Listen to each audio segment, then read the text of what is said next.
వృషభ రాశి. ఈ రాశి వారికి రోజు మధ్యమ స్థాయి ఫలితాలు ఉన్నాయి. ఆర్థికంగా మీకు ఆదాయం పెరిగినా ఖర్చులు కూడా వాటికి తగ్గట్టు పెరిగే అవకాశం ఉన్నది. తొందరపడి నిర్ణయాలు తీసుకోకుండా ఆలోచించి ఖర్చు చేయండి.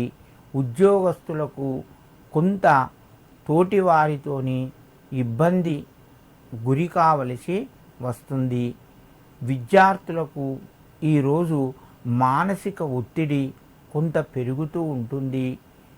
నిరుద్యోగులకు ఉద్యోగ ప్రయత్నాలు కొంత ముందుకు కొనసాగుతాయి. శుభ కార్యక్రమాల్లోపట పాల్గొంటారు. వృషభ రాశి వారు ఈరోజు 11 ఒత్తులతోని దీపాన్ని వెలిగించి మీ యొక్క ఇంటి లోపట శివునికి సమర్పించండి. మీకు మరింత శుభయోగం కలుగుతూ ఉంటుంది.